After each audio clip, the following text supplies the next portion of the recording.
परम आदरणीय सुंदर साथ जी, इस ब्रह्म बेला में हम पहुँचे हुए हैं मजल पर। श्रृंगार ग्रंथ है और प्रकरण 22 है। 24 नंबर 123 में हम देखें कि जित आदि अंत न पाइए, तित तहकीक होए क्यों कर। इत शब्द फना का क्या कहें, जित पाइए न बल आखर, जित पाइए न बल आखर। सच्चिदानंद धाम धनी की जय। ए निरने करना अरस का प्रणाम। सुंदर साथ जी प्रणाम। परमादरणीय सुंदर साथ जी तारतम्य सिद्धांत में अक्षरातीत परब्रह्म परमात्मा की बातें रहती है और तारतम्य का जो एक सिलेबस है, आत्मा परात्मा परमात्मा और उनकी प्रेममय लीला और उनके प्रेममय धाम, प्रेममय स्वरूप, इन्हीं के इर्द गिर्द तारतम्य का चिंतन चलता रहता है। और संसार में शास्त्र विहार बोलते हैं, अर्थात शास्त्रों का अध्ययन करना। तो साधकों को एक सोर्स, एक आधार शास्त्रों ने कुछ हद तक गाइड किया है। उसके बाद फिर शास्त्रों से ही मंथन करके संत वाणी भी है और ब्रह्म चिंतन कराता है। फिर उपनिषदों ने ब्रह्म का गुण की व्याख्या की है, जैसे सत चिद आनंद अनंत, ये ब्राह्मिक शब्द है।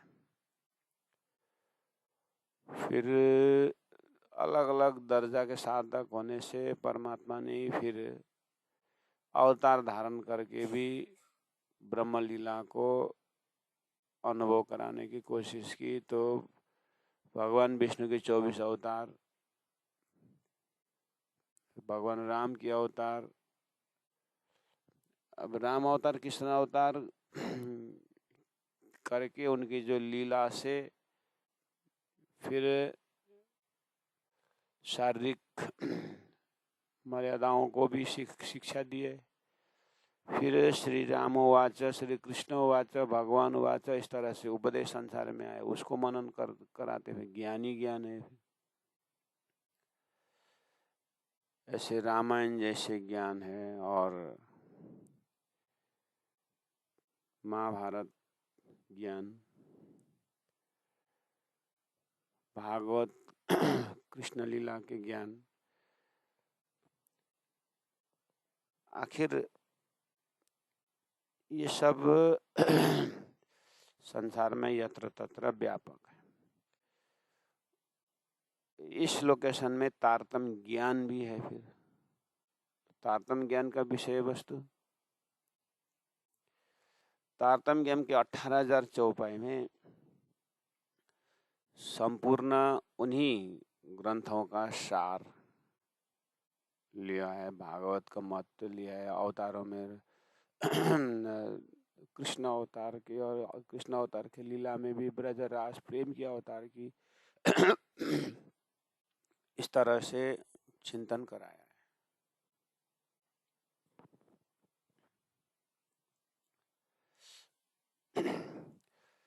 अंत में ब्रह्म के विषय में, जैसे माया के विषय में अनिर्वचनीय बोला, ऐसे ही ब्रह्म के विषय में अवर्णनीय करके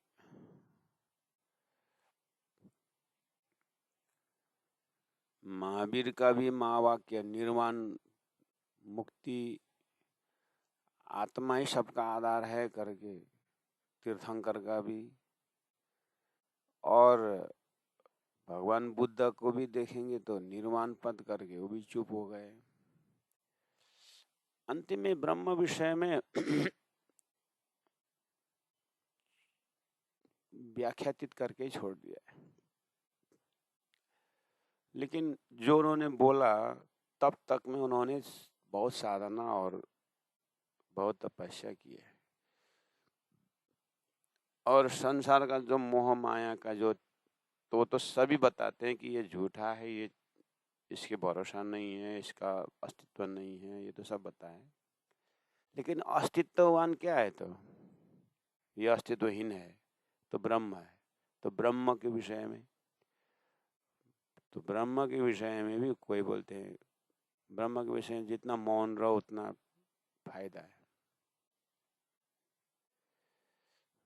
वो वर्णन करने, वो अनुभव गम्य है, वो वर्णन में नहीं आते, वर्णन हो ही नहीं सकता। ब्रह्म का क्या है वर्णन करना है? इस तरह से अनुभव करने वाला हृदय जो है, उनके शब्द से, उनकी अनुभव जो उन्होंने लिखा है, उससे क्या पता चलता है कि उनके हृदय में संसार तो नहीं है, दया से भरा हुआ है, प्रेम से भरा हुआ है, ये ठीक है। लेकिन ब्रह्म विषय में अगर उनके हृदय की गति को अगर देखें तो वहाँ अवर्णनीय करके छोड़े, मौन बैठे हुए हैं। तो अब आ गया तारतम्य ज्ञान। तो तारतम्य ज्ञान वो आत्मा और भगवान ब्रह्म शब्द में मौन नहीं रहता है। तारतम्य ज्ञान ने आत्मा विषय में या सृष्टि विषय में मौन नहीं बैठा है। सृष्टि में जो चेतन तत्व है, सृष्टि के जो एक ब्रह्म तत्व, सृष्टि का आधार तत्व जो है, वो शास्त्रों में ही परब्रह्म परमात्मा के वर्णन, परब्रह्म परमात्मा के लीला के क्रम में जा करके ये संसार का जो अन्य साधकों ने या खोजी आत्माओं ने जो शब्दातीत करके कहा, जो अवर्णनीय करके कहा, उसको तारतम्य वाणी ने उन शास्त्रों के ही डिजाइन में देख करके, जब ये सृष्टि जो खेल है, सृष्टि जो संसार है, सृष्टि बनने क्रम, सृष्टि जो बना हुआ है वही सृष्टि अक्षर ब्रह्म का उन्मेष निमेषभ्याम ब्रह्मांड प्रलयोदय। नयन के पाव पलम में इशारत कई कोटि ब्रह्मांड उपजत खपत। अक्षर ब्रह्म का आंख के पल में ये सृष्टि बनने के और मिटने की बात शास्त्रों में ही है। तो तारतम्य ज्ञान ने उस सूत्र द्वारा जब उन्मेष निमेष आंख के पल में बनना और मिटना, तो सृष्टि जो बन रही है उसके लिए कोई माया से बनी है, मायावी शक्ति से बनी हुई है, बना तो ब्रह्म से ही बना हुआ है। तो जो कारण ब्रह्म है वो है अक्षर ब्रह्म, है कूटस्थ ब्रह्म करके, वो अवर्णनीय करके कहा। लेकिन कूटस्थ अक्षर ब्रह्म भी पर ब्रह्म का सत के अनेकों कला में एक कला करके उसको भी ठिकाना कर दिया तारतम्य ने। इसलिए तारतम्य ज्ञान ऐसा ऑपरेशन ज्ञान है कि वो शब्दातीत तो बोल रहे हैं, वो कौन से फैकल्टी को, ब्रह्म के कौन से एस्पेक्ट को अपरम अपार बोल रहे हैं, अवर्णनीय बोल रहे हैं। जैसे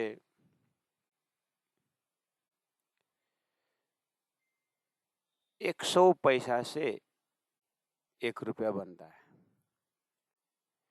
100 पैसा से 1 रुपया बनता है, तो 101 पैसा में ही कोई 1 पैसा की व्याख्या नहीं कर सक रहा है। 1 पैसा को देख के ही अपरमापार बोल रहा है। तो ऐसे 1 पैसा तो 100 मिलने पर 1 रुपया होता है। तो तारतम्य ज्ञान और 100 रुपये को अपरमापार बोलता है। उदाहरण दे रहा हूँ, 100 रुपये 1 रुपया है ना, वो 1 रुपया को वो अच्छी तरह से व्याख्या कर रहा है। 1 रुपया को, इसका मतलब ऐसे 1 रुपया 1 पैसा को वो व्याख्या करने की जरूरत नहीं पड़ी उसको, वो 1 रुपया को व्याख्या कर सकता है। जबकि कोई 1 पैसा में ही अपरमापार करके बैठ गए तो उसको तो 99 पैसा बाकी है उनको समझने के लिए, जबकि तारतम्य 1 रुपया की बात कर रहा है। अब ऐसे 1 रुपये मिल करके जब 100 रुपया होता है, एक रुपया करके जब 100 होता है तो 100 रुपया होगा ना।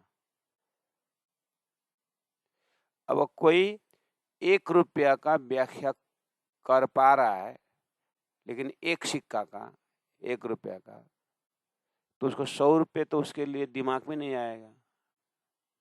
कोई 100 रुपया का अगर व्याख्या कर सकता है,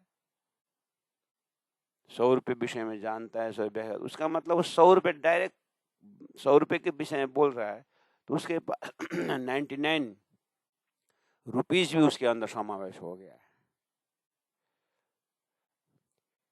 इस तरह से गीता में क्षर पुरुष, अक्षर पुरुष और उत्तम पुरुष करके बताया है।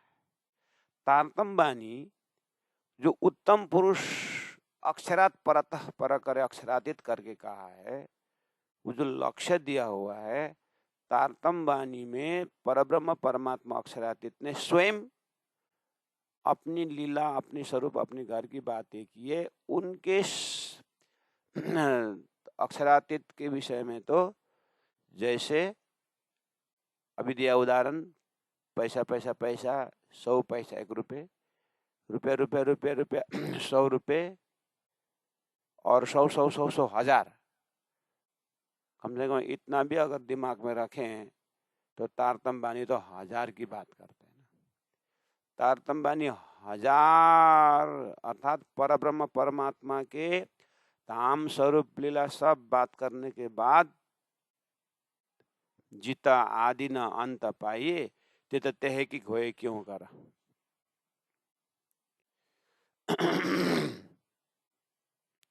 जिता आदि अंत न पाइए तित तहकीक होए क्यों करा।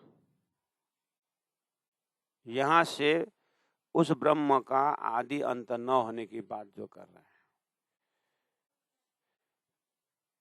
इत शब्द फना क्या कहे, जित पाइए न अबला आखर। इसीलिए तारतम्य का संगत, तारतम्य का जो शब्द वही है, लेकिन समझ जो है, जैसे मैंने उदाहरण दिया, ब्रह्म विषय में आदि अंत न पाइए, जो तारतम्य जब बोल रहे हैं जिता आदि न अंत पाइए, वो 1000 रुपया के विषय में बोल रहे हैं, जबकि कोई 1 पैसा में ही आदि अंत न पाइए बोल रहे हैं। ऐसा तारतम्य के संगत से, तारतम्य का एक परंपरा है। सदगुरु देवचंद्र जी महाराज की खोज और उनके जो दर्शन पक्ष है, उनका जो विवेचन पक्ष है, सदगुरु महाराज का 40 साल का जो तपस्या अनुभव, तो महावीर का कितने जीवनी में तपस्या, गौतम बुद्ध का बुद्ध बनना, रामकृष्ण परमहंस का देवी साथ करके देवी से बात करना, रमन महर्षि का कितने साल तक पानी में बैठना, और उनके भी एक गुरु से आशीर्वाद मिलना या किसी ग्रंथ को साधना, तो देवचंद्र जी महाराज ने सब कुछ किए ना, उसको तो बराबर लाइन में है ना वो सारा। उसके बाद उनको भी लॉन्ग रन में कुछ शक्ति प्राप्त हुई, उसके बाद उन्होंने कुछ सिद्धांत रखा, तो उनको एक शक्ति प्राप्त मिली करके, कोई भगवान विष्णु के एक शक्ति आ गई या कोई ब्रह्म शक्ति आ गई, ऐसे शब्द आते, एक आस्था का केंद्र बन जाता है। उसके बाद वो बोलना शुरू किए, ऐसी बात आती है। उनके आत्मा अनुभूति हुई तो वहां से बोलना प्रारंभ किया, उनको ज्ञान आ गया धरती में। ये तो सदगुरु महाराज का 40 साल का जो अध्ययन मनन, जो ध्यान है, निधिध्यासन है, इसका भी तो एक परंपरा है, इसीलिए बोल रहा हूं। उसके बाद परब्रह्म ने दर्शन स्पर्शन करके फिर एक शक्ति, एक अलौकिक शक्ति की बात आई, तो तारतम्य ज्ञान अवतरण हुआ।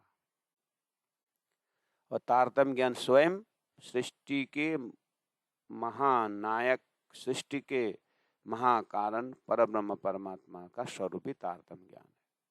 उन्होंने अपने धाम, अपना स्वरूप, अपना वर्णन दिया। ये तारतम्य का विषय वस्तु में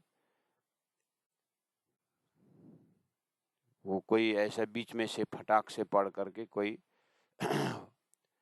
उसको समझने की बात नहीं है। जैसे संगीत सीखने वालों के पास जाएंगे तो संगीतकार पूछते हैं, मास्टर पूछते हैं कि कितने दिन के लिए, कितने महीने सीख पाओगे, तो उसका भी एक कोर्स होता है, 2-4 राग। ऐसे जीवन लगने पर फिर वो एक राग में पारंगत होते हैं। उसके बाद घराना होता है उनका, संगीत का घराना, कार से विराट में संगीत का घराना क्षर पुरुष का चित्त से शुरू होता है।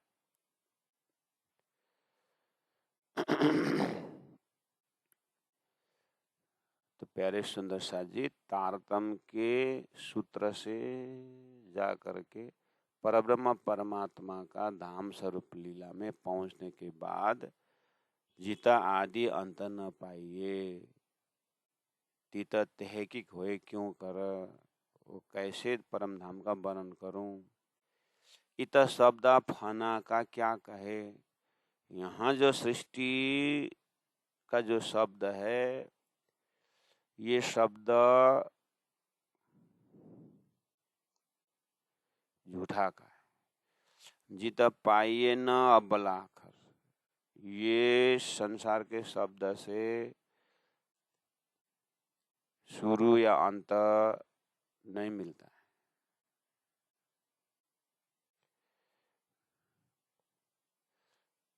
जब शब्द फना का और आदि अंत नहीं होता है, परमात्मा का आदि अंत दिखते नहीं, शब्द से पता नहीं चलता है, तो तारतम्य ऐसा बोल रहा है, वाणी में ऐसा आ रही है, ऐसी बातें आ रही है, तो ये तो फिर वो पहला के जैसे शास्त्रों में ही जो अपरम अपार बोले वही शब्द जैसा हुआ ना फिर। इसीलिए बोले उस ढंग से नहीं है ये। इत शब्द फना क्या कहे, कहने का मतलब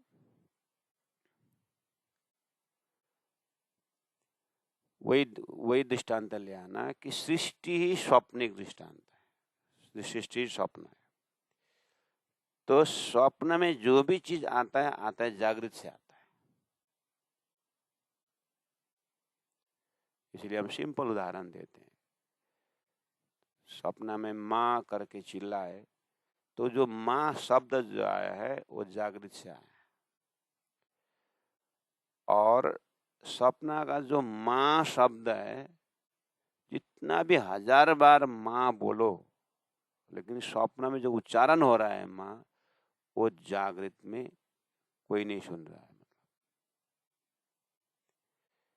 अब चिल्लाया माँ करके, तो चिल्लाने वालों को ये ज्ञान नहीं होता है कि मैं जागृत के माँ के लिए आह्वान कर रहा हूँ। शब्द तो आया, लेकिन सपना में है तो सपना के ही माँ को बुला रहा है, जबकि सपना में माँ आई नहीं। इसलिए स्वप्निक शब्द से जागृत का माँ का कुछ नहीं होता है।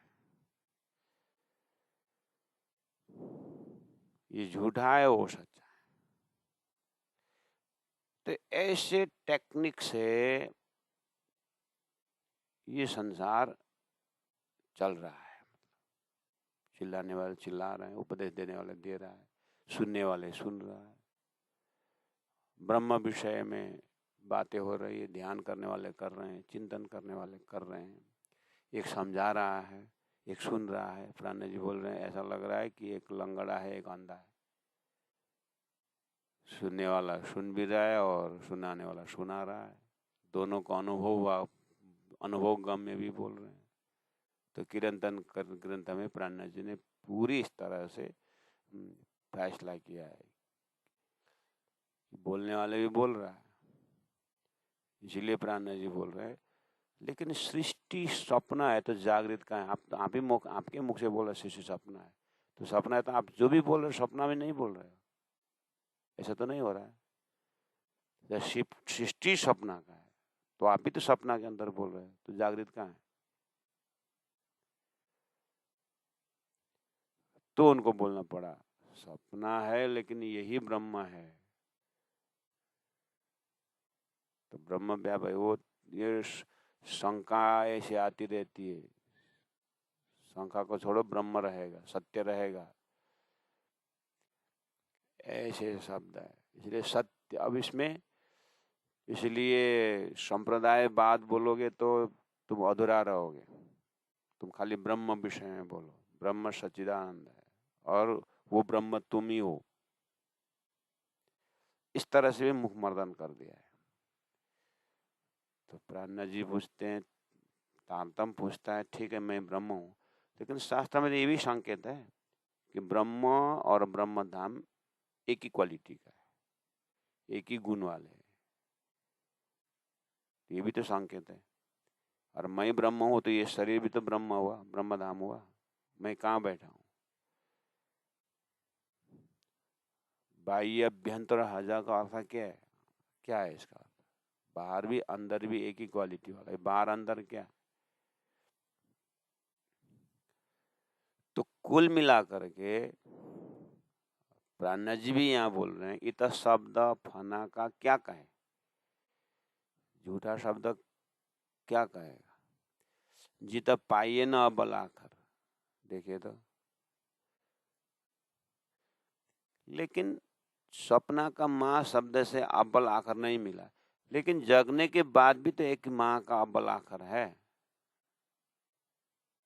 सपना के माँ बोलने में तो इसकी माँ है, वो माँ है, ये तो है। कम से कम वहां तक माँ शब्द तो अपरमापार, लेकिन माँ का स्वरूप तो दिखता है। तो वहां भी तो माँ ही शब्द है। इसीलिए प्राण जी बोल रहे हैं कि यहाँ जो शब्द से पकड़ोगे तो आदि अंत नहीं है। इसलिए तारतम का संगत करो। तारतम फिर यही शब्द तारतम क्या बोलेगा? खिलौने और खावंद बड़ी तफावत नमो, जो परातम पहुंचे नहीं सो क्यों पहुंचे हकांग को। देखिए, तारतम्य कॉन्सेप्ट से परातम कॉन्सेप्ट में जाओ और वो परातम कॉन्सेप्ट में धाम है, महल है, मंदिर है, और वहां भी ब्रह्म हक जात है, जागृत का है, और वो अपरमापार है उस शब्द से। यहाँ के स्वप्निक शब्द से तो वो आदि अंत होगा ही नहीं। मैं चबूतरा बोलूंगा, मैं सीढ़ी बोलूंगा, मैं वृक्ष बोलूंगा, मैं आकाश वायु अग्नि शब्द यही बोलूंगा मैं। लेकिन जिस तरह से आप जो अपरमापार बोल रहे हो, मैं उस तरह से अपरमापार नहीं बोल रहा हूँ। जैसे आपके स्वप्न में हवा पानी शब्द आता है, लेकिन जागृत में भी होता है हवा पानी शब्द, ऐसे ही मेरा ये जो शब्द है एक एक, वो परब्रह्म परमात्मा के लीला स्पॉट का शब्द है। मैं बोल रहा हूँ यहाँ का शब्द से, लेकिन वही शब्द जागृत में है और जागृत में खड़े होकर के मैं परम धाम का वर्णन कर रहा हूँ। वो भी ब्रह्म ही अपने हुक्म से करवा रहा है, उसमें भी मैंने अपना मैं नहीं लगाया हूँ। ये भी मैंने आगे पीछे बहुत बार बोला हूँ, प्राणा जी बोल रहे हैं। इसलिए अब आगे ये निर्णय करना अर्थ का तीन में भी हक जात, तो वहां छलांग लगाने के बाद बोल रहे हैं। तो बीच बीच में से क्ल्यू जो एकदम शास्त्रीय क्ल्यू रहता है, एकदम ही चाबी जैसा रहता है, वही आटी गुटी में आता है। कहाँ के लिए अपरमा पाल बोल रहे, अपरमा पार बोल रहे हैं, किसके लिए बोल रहे हैं, वो चीज को धीरे धीरे समझते हुए उसका रस, उसका आनंद का अनुभव करना होता है। ये निर्णय करना अर्थ का तीन भी हक जात, इतना नूर अक्कल भी क्या करे। अभी नूर अक्कल अक्षर की जागृत बुद्धि है। जागृत बुद्धि मतलब सृष्टिकर्ता अक्षर ब्रह्म के सपना के शब्दों को, सब को छोड़ करके उनके जागृत अक्षर ब्रह्म का जागृत स्वरूप में एक बुद्धि है। जैसे हम सपना देखने के बाद सपना की बुद्धि, जागने के बाद जागने की बुद्धि, जागृत होने की एक बुद्धि रहती है हमारे अंदर। जागृत बुद्धि में तो बहुत सारी बात रहती है, लेकिन वही बुद्धि अगर जागृत में सो गई और सपना देखने लगेगी तो बुद्धि में थोड़ा बहुत रिफ्लेक्शन आता है। जागने के बाद सपने की बुद्धि उड़ जाती है और जागृत बुद्धि से हम काम करते हैं। उसी तरह सृष्टिकर्ता अक्षर ब्रह्म की जागृत बुद्धि, जिसमें अक्षरधाम और लीला की बहुत सारी बातें हैं, वो तारतम के खानदान से ही विराट का सब्जेक्ट जानना पड़ेगा, तभी जो ये शब्द उच्चारण है उसका समझ में आता है। उसके बाद वो जागृत बुद्धि भी परब्रह्म परमात्मा के विषय में दर्शन पर्शन है। अब उस जागृत बुद्धि को भी परब्रह्म परमात्मा ने अपनी घर की लीला तारतम ज्ञान दे रखी है, उस बुद्धि को मिला हुआ है, उसको बोलते हैं जागृत बुद्धि। अर्थात अक्षर के जागृत बुद्धि, जगी हुई बुद्धि में भी परब्रह्म परमात्मा के धाम स्वरूप लीला की बातें उस बुद्धि को तारतम ज्ञान ने दे रखी है, उसको बोलते हैं अक्षर की जागृत बुद्धि, जिसमें परमात्मा प्रेम स्वरूप, परमात्मा के जो प्रेम लीला जो रास अखंड की उस बुद्धि ने, रास में वो शामिल होकर के अखंड परम धाम के प्रेम का प्रवाह को अनुभव करके कैप्चर कर रखा है।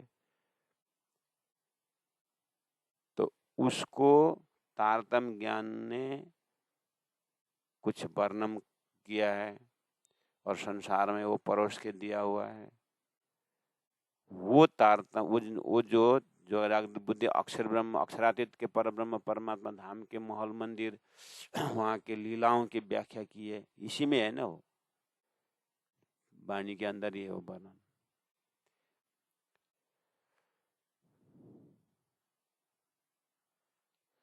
तो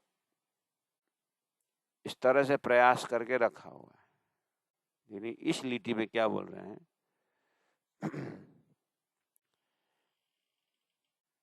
ये निर्णय करना अर्थ का तीन में भी हक जात, इत नूर अक्ल भी क्या करे।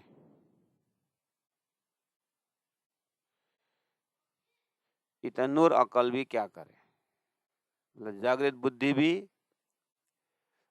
जागृत बुद्धि भी क्या करे। क्यों?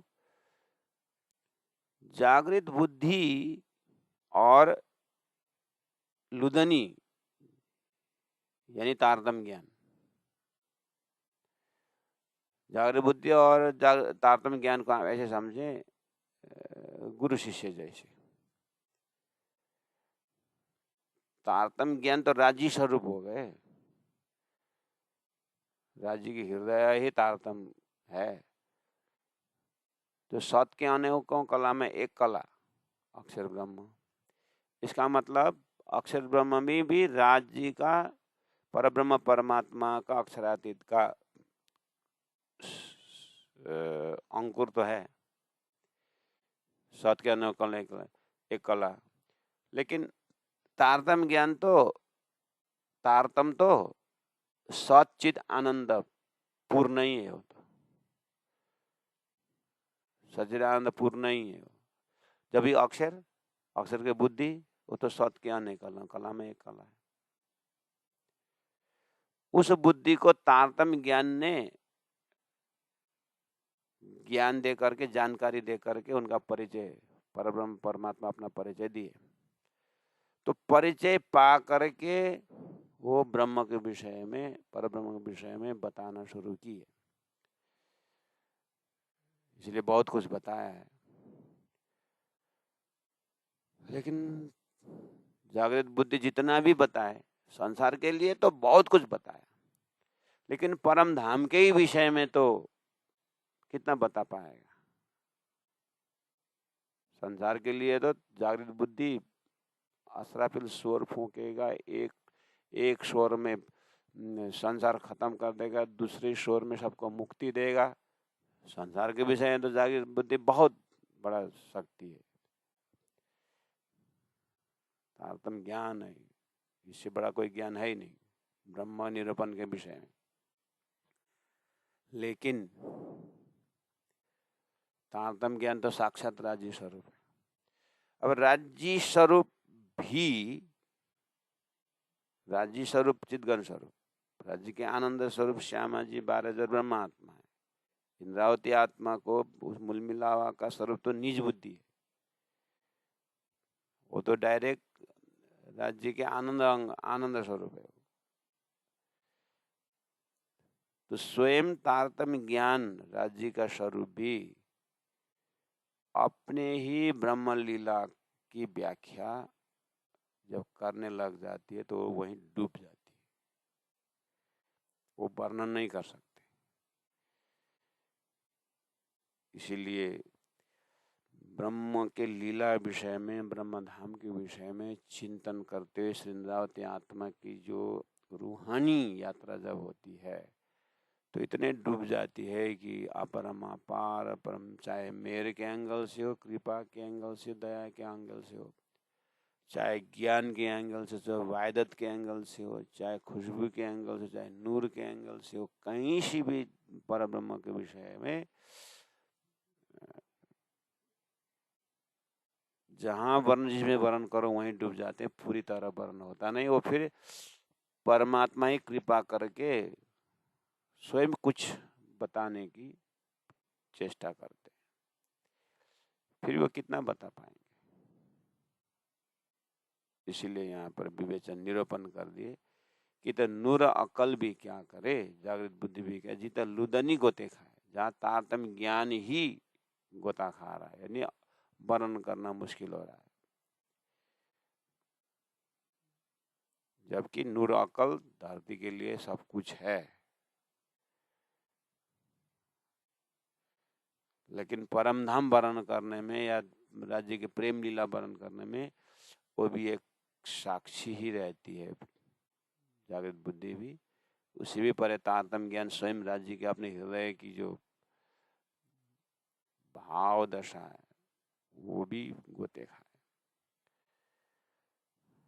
उतना बोल के 124 नंबर चौपाई वहीं फिर शांत हो जाता है, लेकिन हुक्म शांत से बैठने नहीं देता।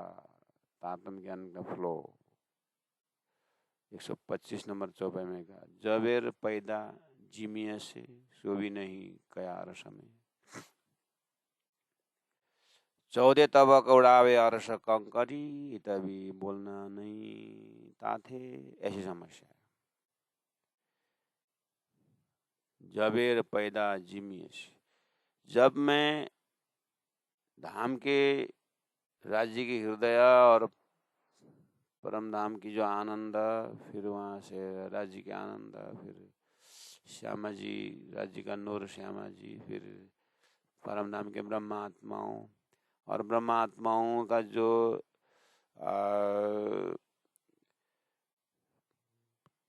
उस परात्म चैतन्य स्वरूप, उनकी जमीन जहाँ बैठे हुए हैं, और वो रंग महल, धन्य का श्रृंगार, जो भी मैं वर्णन करूं वो सब हक जात में आता है। राज्य का ही नूर से प्रस्तुत है वो। इसलिए अब मैं वहां पर राज्य ने अनंत अनंत आनंद के सोर्स में जवेर पैदा, वहां पर भी जवेरात की बात करें। उजाला के लिए जवेरात उदाहरण लिए। अब सो भी नहीं कहा अरस में, अब वो उसे नूर का भी वर्णन नहीं कर सकते। उसके लिए भी एक उदाहरण दिए। क्या बोले कि परम धाम का एक कण भी, एक कण भी 14 तपक उड़ावे।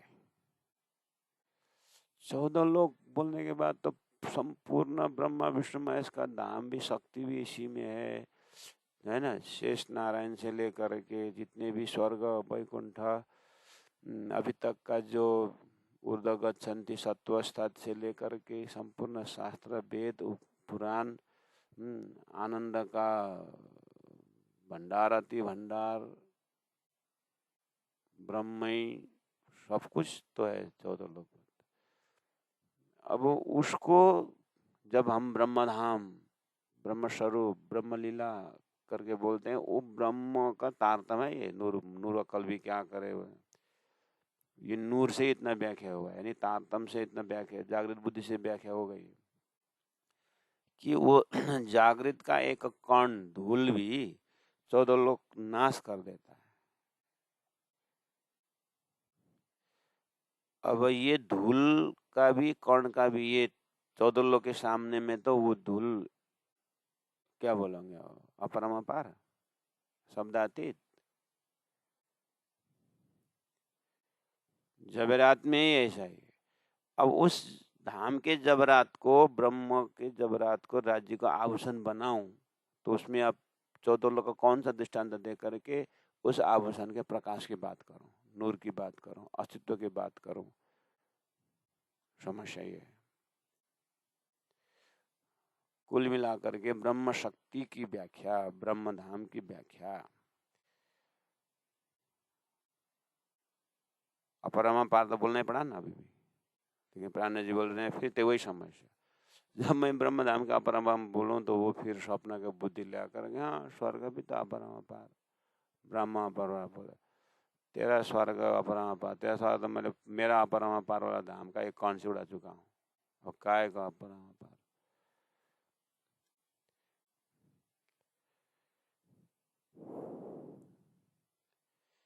चौदह तबक उड़ावे अरस कंकरी, इसलिए इत भी बोलना नहीं चाहते, इसलिए इस विषय में तो बोलना ही नहीं कि कंपैरिजन करूं सपना और जागृत। मैं कंपैरिजन कर रहा हूं शाश्वत धाम के, जो शाश्वत धाम के शाश्वत जो लीला है ना,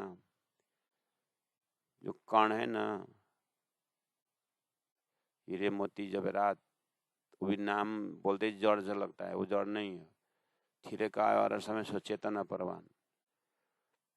तो ये जब राज्य के अंग में या आभूषण जब राज्य के श्रृंगार की सेवा के लिए चले जाते हैं, तो इतने इतने प्रकाश, इतने आनंद की सेवा रहती है, ये कणों में भी। तो स्वयं राज्य महाराज के हृदय में कैसा प्रेम और प्रकाश होगा, और उनकी ही जो आनंद स्वरूप श्यामा जी में कैसा आनंद होगा, और श्यामा जी का भी प्रेम की विस्तार जो है, 12,000 ब्रह्मात्मा है, वो ब्रह्मात्मा परात्म खेल में आई है, उन परात्म को वो उन सूरता को वो परम धाम का रसास्वादन करा रहे हैं। अभी समय बात वो चल रही है। तो हे ब्रह्मात्माओं, मैं आप जिस धाम में हो या जिस धाम के आनंद पी रहे हो उसके विषय में मैं क्या बताऊं, कैसे कैसे पिलाऊं। इसलिए आप क्या करो, मैं सूत्र दे रहा हूं तो आप तारतम्य सूत्र से प्रवेश हो जाओ। आपकी ही बात है, आप स्वयं डूब जाओ, यहाँ से व्याख्या नहीं होगा। इस तरह से मेहनत चल रहा है। अभी ये सूरत है ब्रह्मात्मा, आप वो अपने परात्म स्वरूप का आनंद को छोड़ करके यहाँ तो बहुत आप संसार में उतना भी जिस तरह से वेद शास्त्र उपनिषद द्वारा भक्त जिस तरह से अनुभव कर रहा है ना भगवान के विषय में, एक सत्य एक आत्मा के विषय में, आप तो उतने में भी नहीं आ रहे हो। इसलिए आपको तारतम्य ज्ञान से हो मेरी वासना तुम चलो आगम के पार करके बार बार क्यों बोल रहा है। इस तरह से मुझे हल्ला करने से क्या होता है कि मेरी आत्मा की बदनामी होती है। ऐसे धाम से आकर के हमारे से भी घटिया होकर के संसार में जी रहे करके बदनाम मेरी होती है। इसलिए मैं पहले ब्रह्म सृष्टि को जगाने के लिए पहला ब्रह्म सृष्टि तक पहुंचे, इसीलिए मैं गोप्य रखा हूँ, सूत्र ढूंढ रहा हूँ। मुझे हल्ला करने से मेरा ही बदनाम होती है। आप जग जाए ना, उसे 2 मिनट लगता है मुझे ईश्वरीय आत्मा और ब्रह्म सृष्टियों को, ये उत्तम जीवों को जगाने के लिए। इससे पहला आप जग जाओ। करवाइशों गोष्ठ ज्ञान चौदह तबक उड़ाया और ऐसा कंकर ही तभी बोलना नहीं था। अब मुझे यहाँ भी उदाहरण न दूं तो कैसे समझाऊं, देने पर फिर तारतम्य राज्य की हुक्म फिर कहता है कि क्या उदाहरण है। जवेरात से क्या है, वो तो जीता चीज नहीं पैदा नहीं, या पैदा होना ही नहीं जिस चीज को, न कबू पुरानी हो न पुराना ही होता है। सीधा शब्द जुबा जो बोलिए तो ठौरन न रही कोई। इसलिए उस विषय में शब्द जुबा जो यहाँ से बोलना तो ठौर न रही कोई, इसलिए कोई जगह ही नहीं है बोलने का। तो क्या करूं, नहीं है सबको, लेकिन बोलना नहीं बन रहा है। इसलिए 24 नंबर 128 में कहते चुप भी किए भी ना बने, चुप किए भी ना बने हुकुम इलम पाया ही था 28 में। लेकिन 127 में फिर एक बार बोलते हैं जो कहो हक दिल माफ हक, तो इतना भी शब्द बंदा है।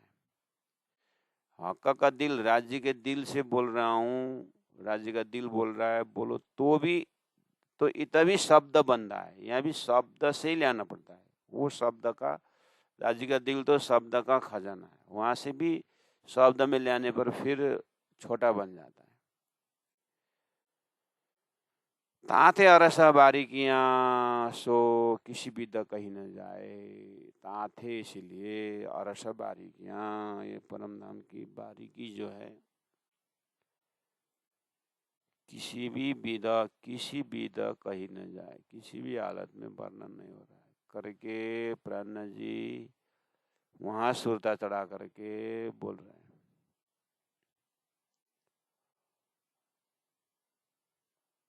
अब धरती में एक होम्योपैथिक डॉक्टर भी कोई दवाई मांगने गए, दवाई के लिए कुछ रोग के वजह का जाके बात करेंगे तो 1-1.5 घंटा 2 घंटा लगा करके पूछेंगे पहला का रूटीन क्या था, कब से ऐसा हो रहा है, ऐसा करते करते तुम्हारा पिताजी का भी ऐसे रोग था क्या, तुम्हारी माँ का, तुम्हारे मामा का, ये वंशानुक्रम है कि क्या है। सब खानदान पूछते हैं रोग के लिए। तो आनंद का तो कितने खानदान हैं, आनंद के लिए तो कितना बोलना पड़ता होगा। ऐसे ही तारतम्य का भी बहुत लंबी सिलसिला से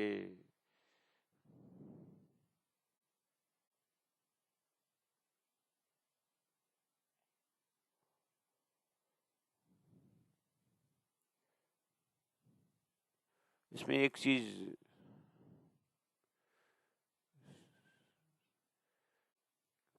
पहले पूरा सतयुग था, बीच में द्वापर आया, त्रेता आया, अभी द्वापर, अभी कलयुग चल रहा है। कलयुग में तो सब भ्रष्ट भ्रष्ट हो गया। अब तो कलयुग में तो कोई बुद्धि, मतलब इतने माये ही हो गए, ऐसे बोल रहे हैं, ऐसे बोलते हैं। लेकिन प्राणनाथ जी कहते हैं, लेकिन प्राणनाथ जी कहते हैं कि मतलब तारतम्य वाणी से चिंतन करके देखेंगे, तारतम्य वाणी में ऐसे कलयुग को गाली दिया हुआ इतना नहीं है। वो कलयुग करके आया है किरंतन ग्रंथ में। लेकिन गुरुजी मंगलदास जी ने त्रेता का राम, द्वापर का कृष्ण वर्तमान में खड़ा करो करके बोले। और बीतक साहेब में लालदास जी महाराज ने सदगुरु का परिचय देते हुए कहा कि सतयुग के बीजभूत इनो विचराय विस्तार बोला। सतयुग के बीजभूत इनो विचराय विस्तार, ये तारतम्य के ही अंकुर के लिए कहा है। तारतम्य में सतयुग तो संसार के युग है, सतयुग से भी परे का जो युग है, हाँ,